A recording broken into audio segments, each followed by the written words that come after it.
Ele jurou amor à filha. Mas era nos olhos da mãe que o coração dele se perdia. O que começou com silêncio, virou olhar. E o que era olhar, virou pecado. Agora, não há mais como voltar. Nem todos os desejos merecem perdão. Assista até o fim e descubra o preço de um amor proibido. Gustavo sempre buscou equilíbrio. Cresceu ouvindo que o amor era uma escolha racional, um projeto de vida, não um incêndio descontrolado. Quando conheceu Júlia, enxergou exatamente isso: estabilidade. Ela era doce, educada, filha de uma família tradicional, e parecia amar tudo o que ele representava. O relacionamento evoluiu como manda o manual: namoro discreto, noivado rápido, casamento elegante. Todos sorriam, todos aplaudiam. Mas ninguém olhava fundo nos olhos dele. A primeira vez que Gustavo viu Ana, mãe de Júlia, algo dentro dele silenciou. Era como se o tempo tivesse parado, sufocado por uma presença que o intimidava e o fascinava ao mesmo tempo. Ana não era só bonita, era magnética. Tinha o olhar firme de quem já conheceu o amor, a dor, e sobreviveu aos dois. Havia uma profundidade ali que nem todas as palavras do mundo poderiam explicar. E Gustavo, por mais que tentasse, não conseguiu desviar. No começo, ele fingia que era admiração. Depois, convenceu a si mesmo de que era respeito. Mas toda vez que Ana cruzava o salão com aquele perfume discreto e aquela postura imponente, o coração dele errava o compasso. E quando ela falava, não era o que dizia. Era como dizia. Com segurança, com ironia sutil, com uma maturidade que fazia Júlia parecer uma adolescente mimada.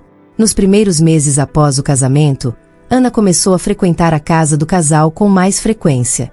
Sempre sob o pretexto de ajudar a filha, dar conselhos ou levar alguma sobremesa que só ela sabia fazer. Gustavo percebia cada detalhe.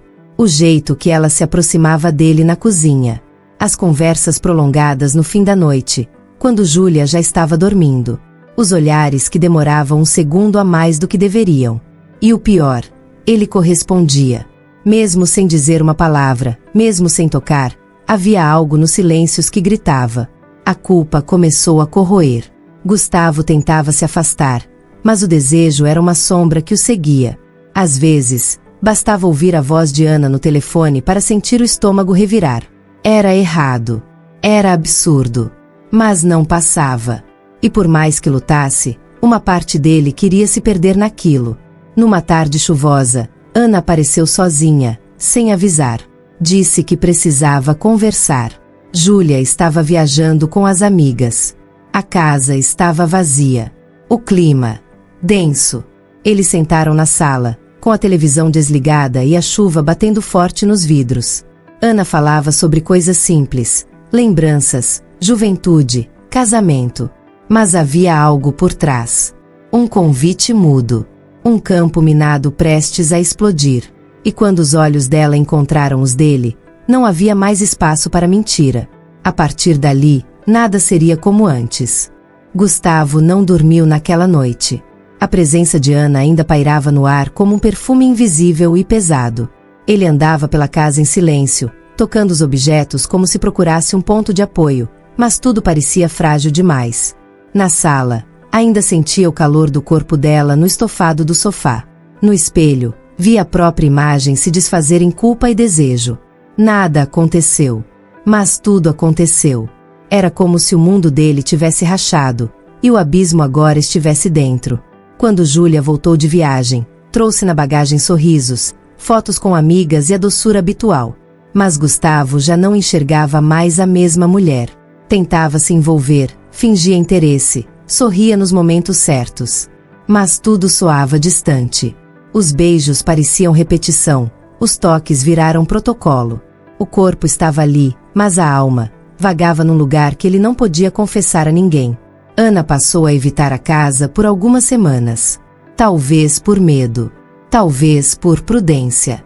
Mas quando reapareceu, não havia distância suficiente para conter o que já se formava entre os dois. Cada reencontro era mais intenso, mais silencioso, mais perigoso. Eles não se tocavam, não diziam. Mas os olhos diziam tudo. E o pior dos crimes é aquele que acontece no silêncio da consciência. Numa noite qualquer, enquanto Júlia tomava banho, Ana ligou. A voz tremia. Disse que precisava vê-lo. Que aquilo estava destruindo os dois. Marcaram num café discreto, longe do bairro, longe do olhar da família. Sentaram-se frente a frente como dois cúmplices feridos. Ela falou primeiro, e cada palavra soava como uma sentença. Disse que não queria aquilo, que nunca imaginou sentir algo assim, que carregava vergonha, medo e uma raiva profunda de si mesma. Mas também confessou que, pela primeira vez em muitos anos, sentia-se viva. E isso a destruía por dentro. Gustavo tentou ser racional. Tentou dizer que aquilo era loucura, que não podia acontecer. Mas a voz falhava. O olhar traía. As mãos tremiam. E no fundo, ele já sabia, os dois estavam perdidos. E ninguém iria resgatá-los. Naquela noite, quando voltou para casa, Júlia dormia com o rosto virado para ele, vulnerável, calma, confiante. Gustavo sentiu o peso de tudo. De cada palavra não dita. De cada desejo escondido. O travesseiro ao lado parecia um tribunal, e o silêncio, uma sentença. Os dias seguintes foram piores. Ana passou a evitá-lo novamente. Fechou-se. Sumiu das ligações, recusou convites.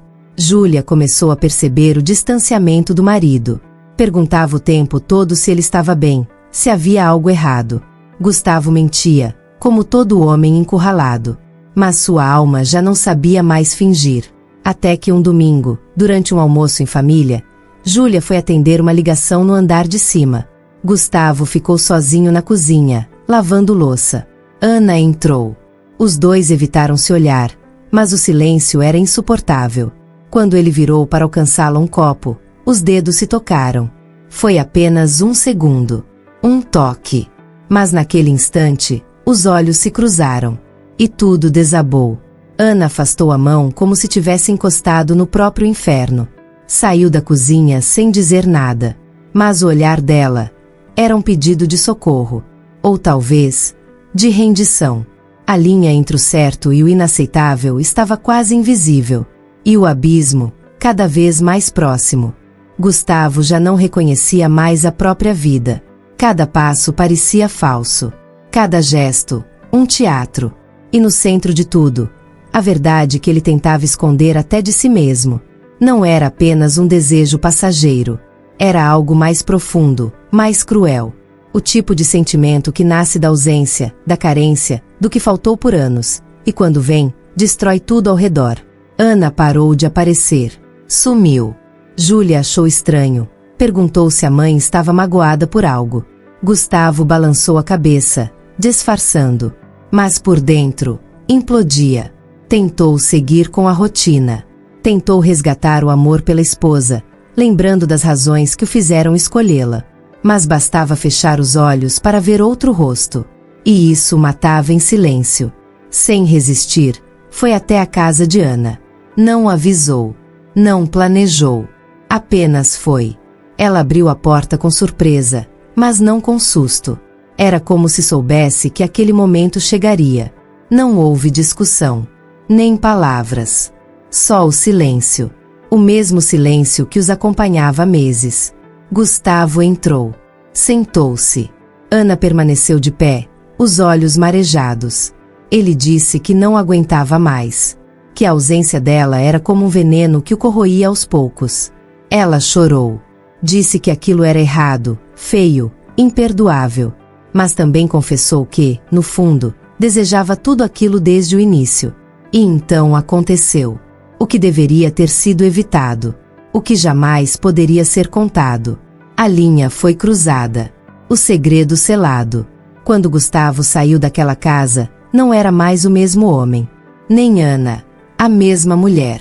O que antes era tensão agora era pecado. Consumado. Irreversível. Nos dias seguintes, Gustavo viveu entre a culpa e o êxtase. Cada olhar para Júlia era como uma lâmina no peito. Ela era boa demais. Inocente demais. Não merecia nada daquilo. E foi exatamente isso que destruiu tudo. Não o pecado, mas a culpa. A certeza de que, ao satisfazer seu desejo, havia assassinado algo puro, algo que jamais teria de volta. Ana entrou em colapso. Parou de responder mensagens. Desmarcou compromissos. Trancou-se em si mesma. Até que, semanas depois, mandou uma única mensagem.